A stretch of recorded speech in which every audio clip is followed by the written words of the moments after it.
अस्सलाम वालेकुम नाजरीन, आज 11 दिसंबर है। 14 बड़ी खबरें लेकर के मैं आपका मेजबान सुबह 6 बजे आप लोगों के सामने हाजिर हूं। दुआ है आप सब खैरियत से होंगे। जहां बात हम करेंगे कि कैसे तुर्की ने ईरान और रशिया के साथ में गद्दारी की, वहीं हम इस रिपोर्ट में बात करेंगे कि कैसे यमनी जियालों ने एक बार फिर अपनी खुदमुख्तारी को लाल सागर में तैनात कर दिया और बता दिया अमेरिकी जहाजों को उड़ा करके। वहीं ताइवान और चीन के बीच हाई अलर्ट जारी हो चुका है। वहीं हम इसमें बात करेंगे कि कैसे ईरान के सर्वोच्च नेता आयतुल्ला अली खमेनी साहब का बड़ा बयान सामने आया है। वहीं हम इस रिपोर्ट में बात करेंगे कि कैसे इराकी बॉर्डर पर तैनाती जो है वो बढ़ा दी गई है।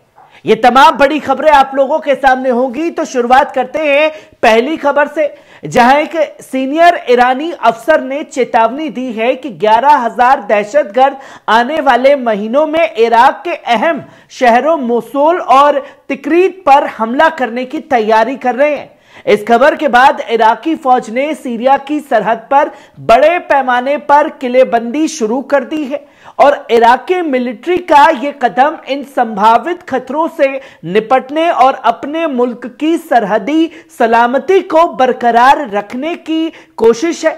इस कार्रवाई ने पूरे इलाके में एक बार फिर सुरक्षा चिंताओं को हवा दे दी है। वहीं आप दूसरी खबर भी अपनी स्क्रीन पर देख सकते हैं। यमनी अफवाज का बड़ा दावा। यमनी अफवाज ने ऐलान किया है कि उन्होंने 3 अमेरिकी सप्लाई शिप्स और 2 डिस्ट्रॉयर को निशाना बनाया है। साथ ही इजराइल के जाफा और अश्कलौन इलाकों में 2 ड्रोन से हमले भी किए हैं। यमनी अफवाज के इस ऐलान ने इलाके में तनाव को और बढ़ा दिया है। ये हमले उस समय हुए जब पूरे मिडल ईस्ट में जंग के हालात और सख्त हो गए हैं। इन हमलों का मकसद और उनकी सही तफसीलात अभी तक सामने नहीं आई है। जैसे ही सामने आएगी एक स्पेशल रिपोर्ट यमन के ऊपर आप लोगों के सामने रखूंगा। वहीं आप तीसरी खबर भी अपनी स्क्रीन पर देख सकते हैं। सीरिया में ईरान को पनाह दी तो अंजाम भुगतना होगा।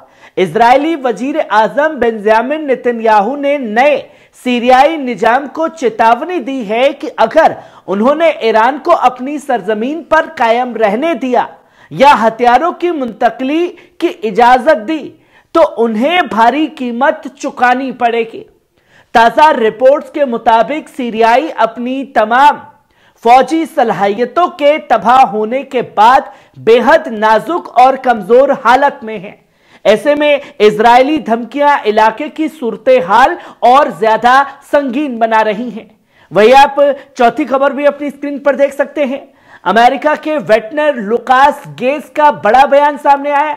अमेरिकी वेटरन लुकास गेज ने मुस्लिमों को मुखातिब करते हुए कहा, तुम्हारी मुखालफत नाकाम हो चुकी है, इजराइल जीत चुका है, तुम अपनी फिरका वाराना खिलाफतों को नहीं भुला सके और यहूदी सवाल को समझ नहीं पाए।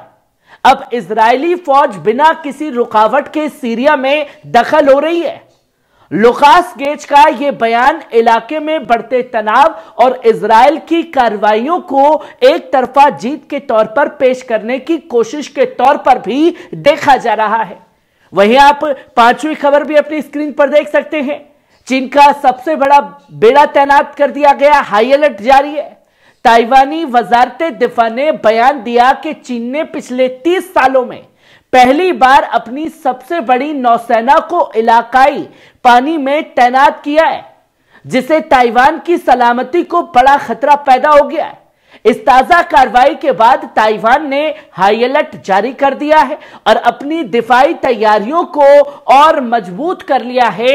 इलाके में यह बढ़ते तनाव ने सूरत हाल को बेहद नाजुक बना दिया है और अमेरिका के लिए असमंजस डाल दिया है कि आखिर अमेरिका बचाए तो किसे बचाए। वहीं आप छठी खबर भी अपनी स्क्रीन पर देख सकते हैं। इजराइल के वजीर दिफा काज ने सीरिया के रहनुमाओं को चेतावनी देते हुए कहा, जो भी असद के नक्शे कदम पर चलेगा उसका अंजाम भी वही होगा। यह बयान सीरिया में इजरायली कार्रवाइयों और बढ़ते तनाव के बीच आया है। जिसने इलाके की सूरत हाल को और संगीन बना दिया है। वही आप सातवीं खबर भी अपनी स्क्रीन पर देख सकते हैं, जहां ईरानी supreme leader Ayatollah Ali Khamenei साहब का बड़ा बयान सामने आया। ईरान के supreme leader Ayatollah Ali Khamenei ने कहा कि आज ज़ायोनी दुनिया में एक नाकाम सोच बन चुकी है। यह एक बनावटी और बेबुनियाद तसव्वुर है जो ज्यादा देर तक कायम नहीं रह सकता। उनके इस बयान ने सियासी हलाकों में एक बार फिर ज़ियोनिस्ट के खिलाफ उनके मजबूत मौकिफ को उजागर किया है। वहीं आप आठवीं खबर भी अपनी स्क्रीन पर देख सकते हैं। इजरायली फौज दमिश्क से 25 किलोमीटर दूर है। रॉयटर्स की रिपोर्ट के मुताबिक इजरायली फौज ने दमिश्क के जनूबी मगरिब में 25 किलोमीटर तक पेशकदमी कर ली है। सीरिया में यह तेजी से बढ़ती कार्रवाई इजराइल के ग्रेटर इजराइल प्रोजेक्ट्स की तैयारी मालूम होती है। हाल ही में इजरायली वजीर आजम बेंजामिन नेतन्याहू ने असद हुकूमत के पतन को एक मौका करार देते हुए इसे इजराइल के लिए रणनीतिक बढ़त बताया था। इलाके में यह हालात एक नई सूरत हाल को जन्म दे रही है। वहीं आप नौवीं खबर भी अपनी स्क्रीन पर देख सकते हैं। एर्दोगान ने रूस और ईरान से गद्दारी की है। रूसी फलसफी अलेक्जेंडर डुगिन ने तुर्की के राष्ट्रपति रसब तैयब एर्दोगान पर सख्त तंज कसते हुए कहा, सीरिया उनके लिए एक जाल था। उन्होंने एक बड़ी रणनीतिक गलती की और रूस और ईरान से गद्दारी की। अब उनका अंजाम तय है। डुगिन ने आगे कहा कि मुस्तफा कमाल अतातुर्क ने तुर्की का अंत अब शुरू हो चुका है। अब तक हमने आपका साथ दिया, लेकिन अब से आप इसे भूल नहीं पाएंगे। आप इसका अफसोस करेंगे। उनके इस बयान ने तुर्की और रूस के रिश्तों में एक नई तलखी को भी उजागर कर दिया है। वहीं आप 10वीं खबर भी अपनी स्क्रीन पर देख सकते हैं। आईआरजीसी से जुड़े सूत्र का बड़ा बयान सामने आया। ईरानी आईआरजीसी से जुड़े एक करीबी सूत्र ने कहा है कि हिजबुल्लाह की सप्लाई लाइनों को लेकर किसी भी तरह की फिक्र की जरूरत नहीं है। उन्होंने बताया कि हमने पहले ही कई अलग अलग मंसूबों के लिए वैकल्पिक इंतजाम कर रखे हैं। वहीं यह बयान हिजबुल्लाह के लिए एक बड़ी पेचीदगी से देखा जा रहा है। संचालन और रणनीतिक तैयारियों को लेकर विश्वास का इजहार भी किया गया है। वहीं आप 11वीं खबर भी अपनी स्क्रीन पर देख सकते हैं। इजरायली हमलों ने सीरिया की ताकत को तोड़ दिया है। पिछले 48 घंटों में इजरायल के 300 से ज्यादा हमलों ने सीरिया की नौसेना, एयरफोर्स और एयर डिफेंस नेटवर्क को पूरी तरह से खत्म कर दिया है। रिपोर्ट्स के मुताबिक लगभग सभी फाइटर जेट्स, हेलीकॉप्टर्स और दिफाई सिस्टम तबाह हो चुके हैं। बिना फौजी सलाहियतों के सीरिया अब लीबिया जैसी सूरत हाल की तरफ बढ़ रहा है, जहां मुल्क की सलामती और अखंडता गंभीर खतरे में पड़ चुकी है। वहीं आप 12वीं खबर भी अपनी स्क्रीन पर देख सकते हैं। मोहसिन रजाई का बयान, अमेरिकी कैंप में प्रशिक्षित 11,000 दहशतगर्द इराक को निशाना बना सकते हैं।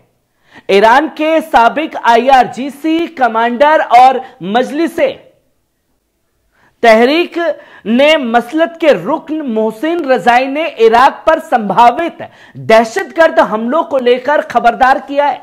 उन्होंने कहा है कि उत्तरी सीरिया में एक अमेरिकी कैंप में 11,000 आईआरजीसी मिलिटेंट्स को ट्रेनिंग दी गई है। इनका मकसद मौसूल या तिक्रित जैसे अहम शहरों पर हमला करना हो सकता है। वहीं रजाई ने इलाके में चौकसी बढ़ाने की भी अपील की है और बाहरी मुदाखलत के खिलाफ चेतावनी भी दी है। उन्होंने यह साफ तौर पर जोर देकर के कहा कि सीरिया का मुस्तकबिल वहां की आवाम को तय करना चाहिए, न कि बाहरी ताकतों को। वहीं आप 13वीं खबर भी अपनी स्क्रीन पर देख सकते हैं। रसब तैयब एर्दोगान का बड़ा बयान, सीरिया को दहशतगर्दी से आजाद कराने के लिए तुर्की हर मुमकिन कोशिश करेगा। तुर्की के सदर रसब तैयब एर्दोगान ने मंगलवार को इस बात का ऐलान किया कि तुर्की सीरिया को दहशतगर्दी से पाक बनाने के लिए हर मुमकिन कोशिश करेगा। दमिश्क में सीरियाई मुखालिफत की हुकूमत कायम होने के बाद उन्होंने नाटो सेक्रेटरी जनरल जेंस स्टोलटनबर्ग के साथ बातचीत में यह बात कही। एर्दोगान ने जोर देकर के कहा कि सीरिया को उसकी अवाम के जरिए हुकूमत मिलनी चाहिए और तुर्की सीरिया की सरहदी अखंडता और इस्तेकाम का हमेशा हामी रहा है। उन्होंने इस बात की भी तस्दीक की कि तुर्की जंग के बाद सीरिया की तामीरी कामों में अहम किरदार भी निभाएगा। तुर्की के वजारत खारजा के तर्जुमान समीर ने बताया कि तुर्की सीरिया में इस्तेकाम बहाल करने के लिए बैन उल अक़वामी पार्टनर्स और यूनाइटेड नेशंस के खास नुमाइंदे गेयर पेडरसन के साथ भी बातचीत जारी रखेंगे। वहीं समीर ने कहा कि सीरिया में 13 साल की जंग के बाद अमन और इस्तेकाम लाने के लिए बैन उल अक़वामी ताउन बेहद अहम है। उन्होंने साफ तौर पर तुर्की की इस चाहत को भी उजागर किया कि सीरिया में एक ऐसी हुकूमत तामीर हो जो तमाम समाजी तबकों की नुमाइंदगी करे और बदले की भावना से मुक्त हो। उन्होंने यह साफ तौर पर बताया कि तुर्की का मकसद इलाकाई मुल्कों के साथ मिलकर सीरिया में अमन और सियासी तवाजुन कायम करना है। पेडरसन की जिनेवा में सियासी बातचीत की अपील पर काउकुल ने जोर दिया कि अमन और इस्तेकाम हासिल करने के लिए हर मुमकिन कदम भी उठाया जाएगा। वहीं आप 14वीं और आज की आखिरी खबर भी देख सकते हैं, जहां गजा में नरसंहार 431वां दिन, शहीदों की तादाद तकरीबन 45,000 के करीब पहुंच चुकी है। गजा की वजारत सेहत ने बताया कि जारी नरसंहार के 431वें दिन तक शहीदों की तादाद 44,786 हो चुकी है, जबकि घायलों की संख्या 1,06,188 हो चुकी है। ये आंकड़े 7 अक्टूबर 2023 के बाद से जारी किए गए हैं, जो एक भयानक हकीकत को बयान करता है। पिछले 24 घंटों में इजरायली कब्जा करने वाली फौज ने गजा पट्टी में 4 मज़ाहिम अंजाम दिए, जिसमें 28 फिलिस्तीनी शहीद हुए और 54 घायल हुए हैं, जिनकी तमाम तस्वीरें लोगों के सामने आ रही हैं। कैसी लगी आज की खबर? कमेंट बॉक्स में आकर के अपनी राय जरूर दीजिएगा। शुक्रिया।